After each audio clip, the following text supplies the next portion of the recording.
this week's episode of Pick a Sports Talk. I'm Brandon Schiffman. And I'm Spencer Stein. Today's going to be a football-heavy episode. Obviously, we'll hit on the national championship and what the Bears can do with the number one pick. Thank you, Houston. But first, we're going to get into our full NFL playoff predictions. We'll just go through round by round. Obviously, the playoffs start tomorrow, so it's really exciting. I think it's going to be a great year. Brandon, do you want me to kick us off with the wild card round? Yeah, feel free. Okay, I'll start us with the wild card round. And the first game on the slate is Seahawks-Niners tomorrow.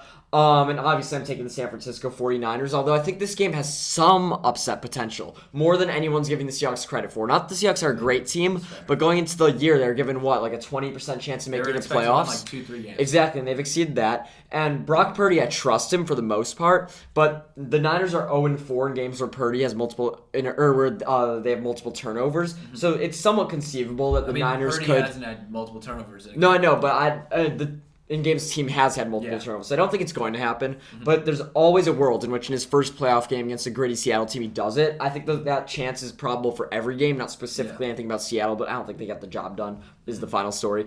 And I have Tampa Bay beating Dallas. This was the hardest game of all the playoffs to pick. Any matchup, including the Jaguars and the Chargers, which was difficult, even though the spread here was 2.5. I think Dallas really showed me a lot last week. I don't want to take too much from this finale that didn't mean much, but I really don't trust Dak, and I think the Bucs defense steps up in a big way. I don't think the Bucs offense is going to be there. I think it's fully going to come down to a late game stop. But as I said, that's the biggest coin flip of the playoffs for me, hardest game to pick. And I have the Giants in an upset over the Minnesota Vikings. I don't trust the Vikings at all. It took them a 60-yard field goal to beat the Giants the first time. I don't think they get as lucky here, even though this game's at home. So I'm taking the Giants, Bucs, and San Fran there, but honestly, once again, I'm not so confident about the Bucs.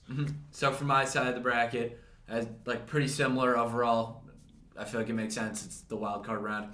San Francisco, I have them beating the Seahawks. Think you're giving them a little bit too much credit. Who knows? Well, it's not about the Seahawks, just about that they're 0-4 and they have multiple turnovers. It's conceivable for undefeated quarterback right now. I have them going pretty far, as you'll see. But for me, it's just conceivable that in a playoff game against a good team, he could do that. He could make a late game mistake that could lose the game. But I think that has a chance of happening in any Niners game. Nothing about Seattle. Fair. I have to stick with my Vikings for a little bit here all season long. I was like, they could make a run. NFC champs. Spoiler. No, I said they're they going could to the get to NFC NFC. champs. Spoiler alert, they're not. I don't think they're going to make a big run. What I do think they're going to do is they're going to beat the fraud Giants. Both teams frauds in that game, though, I'm going to be honest with you. Next game, like Spencer said, it was a hard pick. It's a coin flip. And I was thinking about it. I was thinking about my life, right? I was thinking, you know what I've never said in my life?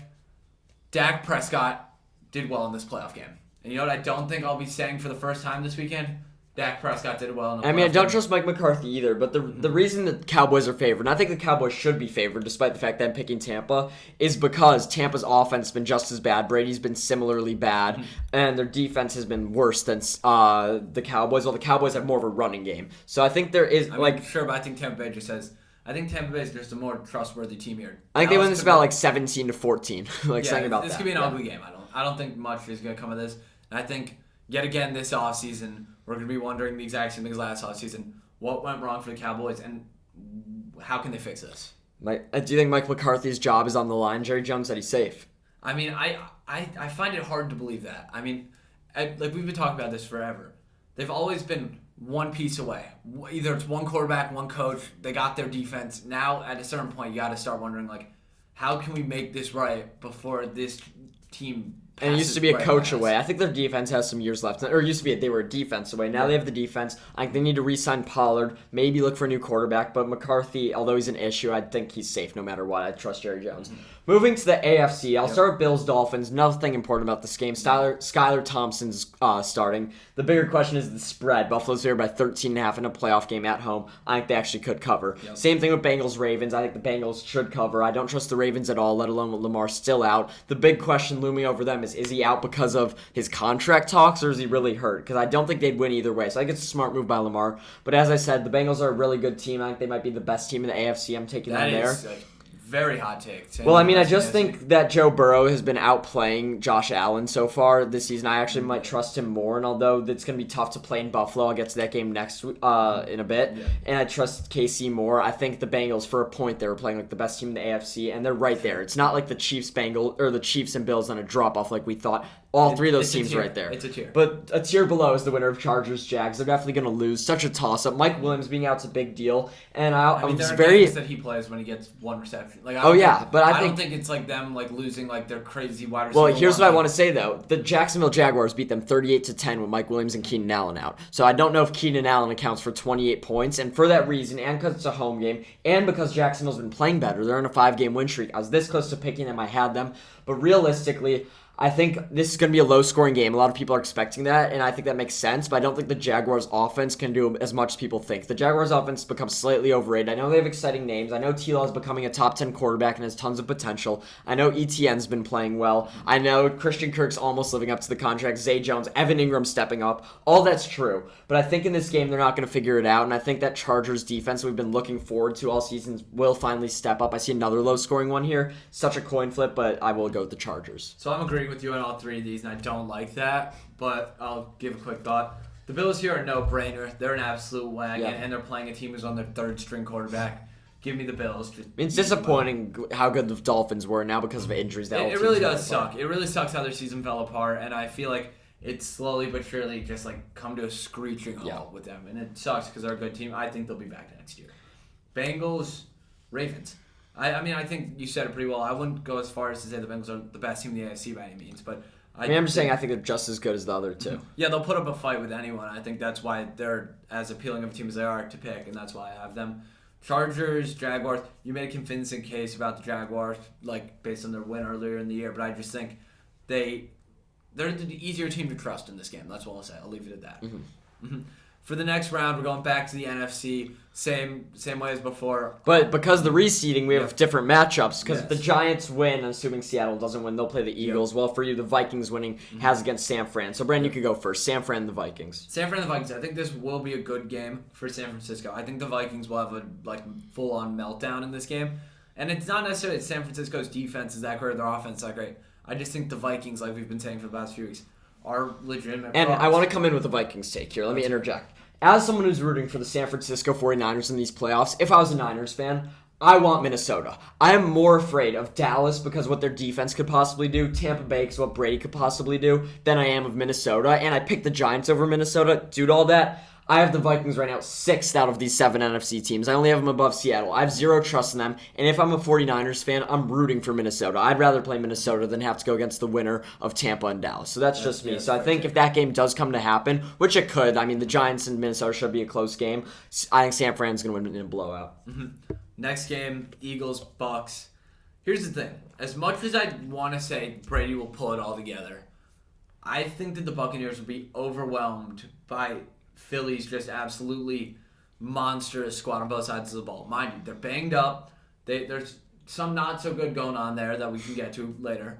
But I think Tampa Bay, I mean, as good as much as I want to root for Brady, they haven't shown me anything that great this year, whereas Philly's done quite the opposite. They've shown me some of the highest highs we've seen. I see Tampa Bay's defense going like a dam with a hole in it that game. Starting off strong, people thinking they're the old Tampa, and then bam, something will break through.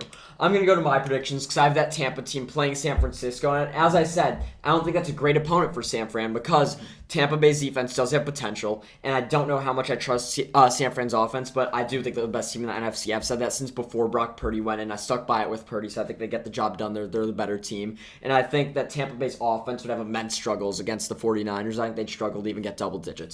And with the Eagles-Giants, on the other hand, the Eagles, I think will be rooting for the Giants. They want to play them. Divisional opponent, they've bested, playing them at home, and they really do need a tune-up game because I think Jalen Hurts' injury is worrisome. A.J. Brown's play is worrisome. Lane Johnson, who knows what's going on with him, maybe their most important player on the offensive line. So I think the Eagles, it's crucial for them to get a divisional opponent they can beat, to have a tune-up game at home before a huge game against the 49ers. I think they'll win that one easily, though.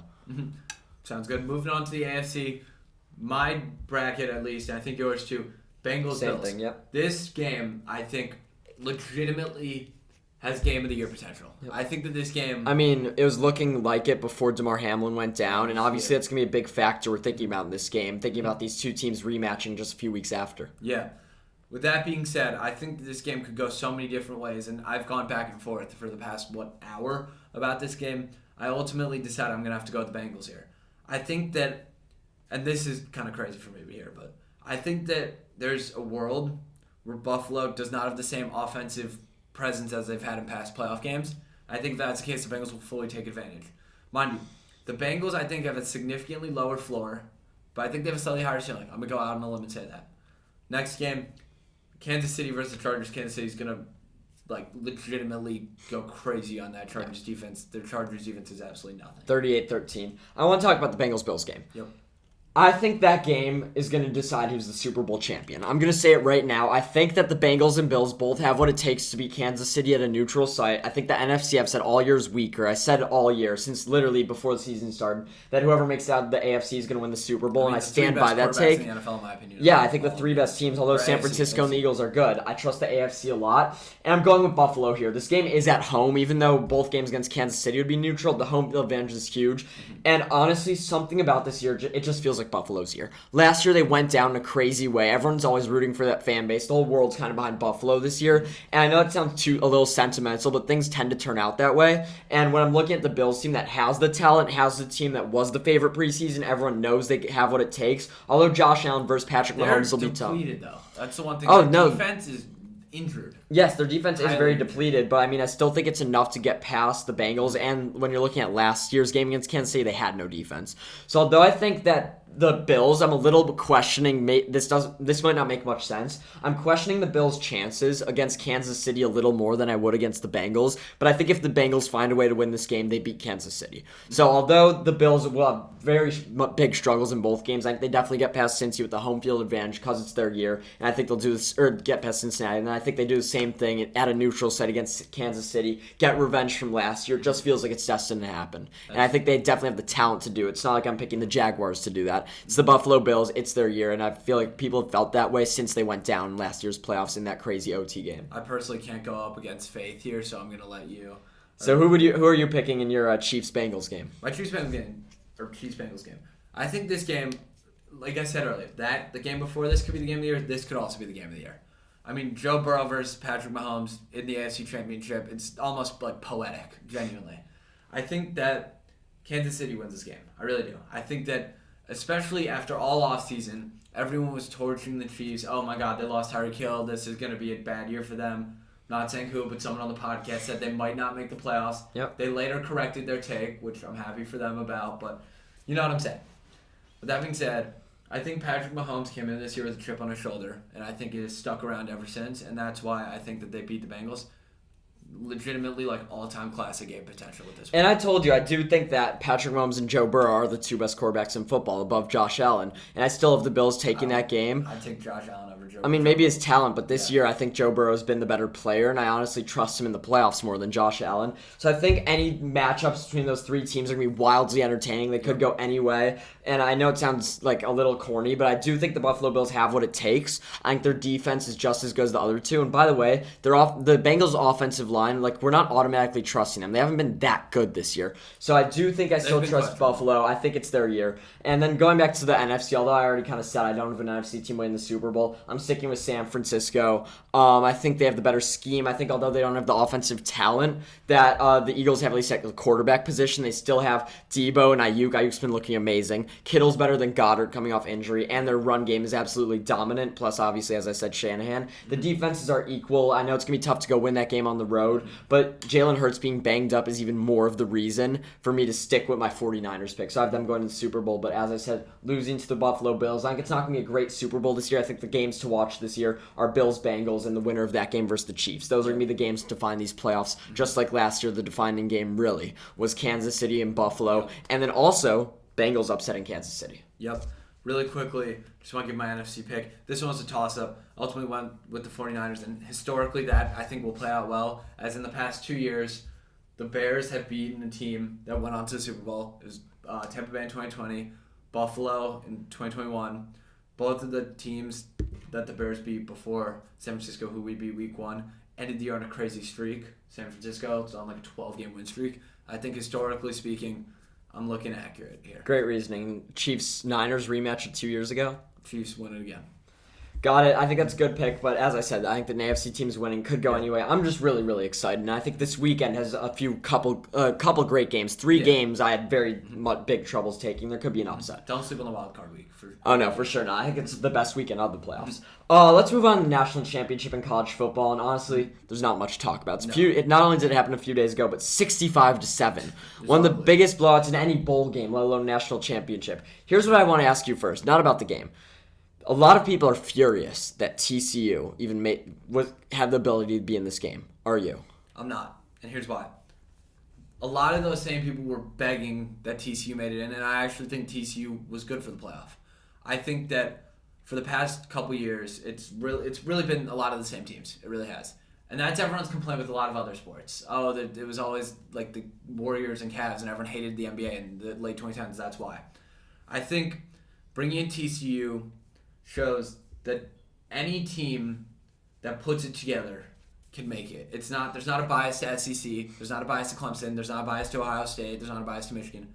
If you're good enough to play in the playoff or make the playoff, you make the playoff. With that being said, Georgia not only was the better team, not only outplayed them, but that was the expectation. I don't know what these Georgia players were saying or meant when they said they thought we were going to lose 5 games. Most people thought they were going to have a perfect season. I mean, I think going back to what you were saying before that, although I do think that is a crazy take, I think it's a horrible opinion on why TCU should have been there, not necessarily because they played their way in. First off, last year when Cincinnati made it, I was heated because I did not think Cincinnati deserved it. I knew they would get blown out, and they did. And this year's TCU team, I think, is better than Cincinnati team, and they made it in with 1 loss because the Big 12 is legit. I mean, Oklahoma's made it before. They had good wins. They deserved it. But that's not my reasoning. It's nothing has to do with, in my opinion, about them being able to play their way in, because there really wasn't an argument for a 2-loss Ohio State or a 2-loss Alabama making it over them. Here's the reason why. Blame Michigan if you're mad. Michigan was undefeated. People were saying they were right there with Georgia. It was going to be a great game. And if there was no playoff and it was back to the BCS National Championship, it'd be Georgia-Michigan. And everyone's saying if Michigan was in this game, it'd be closer. The Michigan should have beat TCU. Like, that's as simple as a point it comes down to. TCU, it's not like they lost to Michigan 65-7 in the first game. Then you could blame the committee. You can't blame the committee when they won a playoff game to make it there. Like, there's no world in which you can blame the committee when TCU actually won a playoff game to make it there. So blame Michigan. TCU deserved to be in that playoff, and they showed that by winning a playoff game. Yes, Alabama might have beaten Michigan as well, and then had a good game against Georgia. But realistically, both teams won a semifinal, so you can't blame the committee, given that everyone was loving Michigan so much going into the playoff, and they lost to this TCU team that everyone's hating on. Yeah, I mean, that's fair. I think, honestly, though, people who say Michigan would have put a better performance, I don't like to get into those type of arguments. I mean, it just didn't happen. I mean, I think so many teams would have put up a better performance than 65-7. I mean, hell, Kent State played Georgia closer than that. Yeah. But Alabama had their chances during the season, didn't capitalize, and Michigan had their chance against TCU and lost them. They didn't deserve to be in this game. Michigan did not deserve to be in the national championship. Yes, they might have played it closer. Yes, if they play TCU 10 times, they might win that game 8 times. But when push came to shove, they lost that game. They didn't deserve to be in the national championship. Yeah, my honest thoughts about it as a Michigan fan, or at least as a Michigan supporter, you call what it is I didn't like seeing Michigan fans being like, oh, we would have played it better. It's like, okay. You had your chance. Yeah, exactly. It's frustrating to me just because I'm not like one of the diehard people who's like, Michigan should be there right now. TCU snagged that Michigan spot.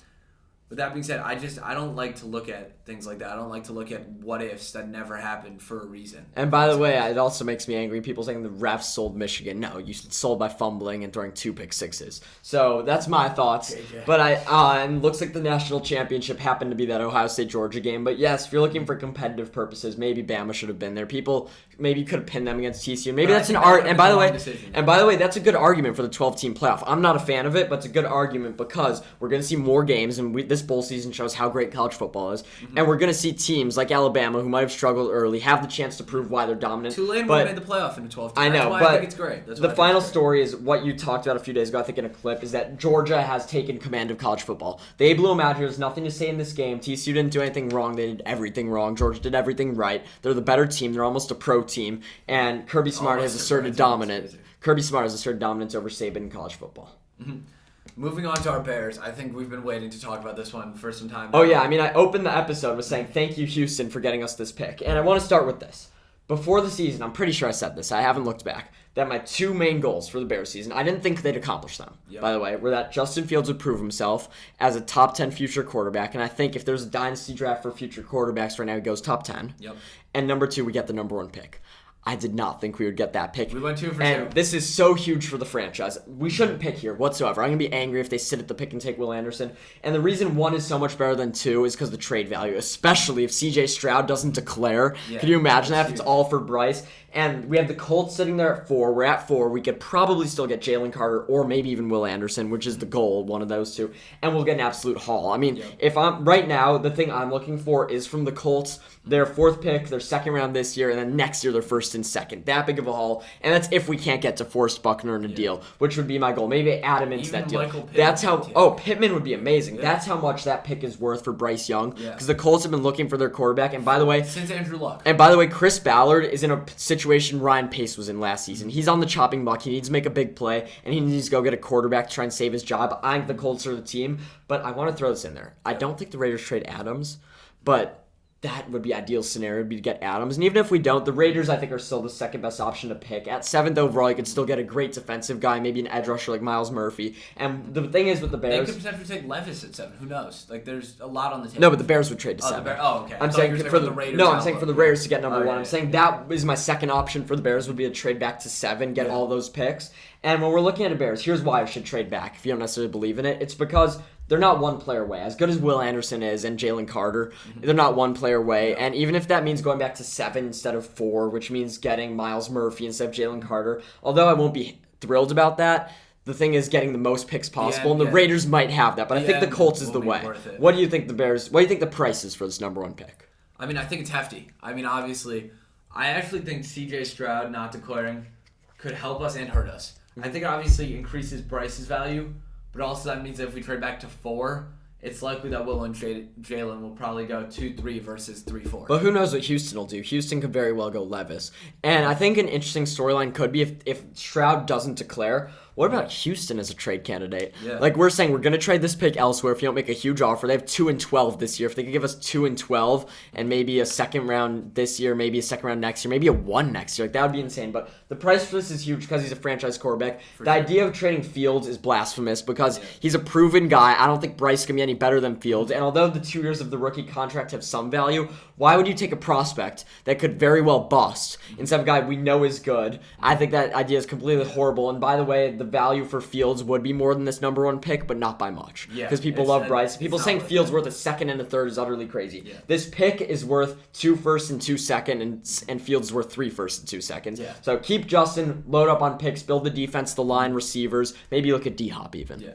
I don't know. Diop, like, I We really can't like we Diop. can't get him because he has no trade clause and he'd ask for an extension. We can't pay him. And I said early in the season I thought he was a trade candidate, but the more and more I thought about it, like it'd be great to have him for 2 years until we could find a star. But I don't think that's the move now. What I do want from receiver, if we could get 2 first-round picks, still get a top guy like Will Anderson early. Jackson Smith and Jigba late. I still think he's the best prospect. People love Jordan Addison. People love Quentin Johnson. I don't like Quentin Johnson at all, by the way. I don't think Jordan Addison fits the Bears very well. I know injuries are an issue, but as a fan, I'm always looking for the ceiling, and JSN's ceiling is way up there. And I think he probably knows Fields. Both played at Ohio State. I mean, yeah, I think that. I mean, I don't think they really like overlapped on their time on the field because JSN I think was like a freshman at that point. Yeah, but they got to know each other. They had some they had some reps at some point probably. So yeah, I mean, thank you so much for watching. Yeah, I mean, this is going to be a great weekend of NFL. Sorry it was football heavy. We'll hopefully get into some college basketball soon. Tomorrow, Indiana, which is absolutely crumbled, is playing Wisconsin at home. I hope they rebound here, but Xavier Johnson being out is a huge deal. I think they're going to take the win at home at Assembly Hall, even though they lost to Northwestern at Assembly Hall last week. And they got blown out by Penn State, but whatever. College basketball next week. Review of these NFL playoffs, maybe an NBA update even too. Lakers are back on track. Yeah, thank you so much for watching. Make sure to like, subscribe, and share with a friend. Thanks.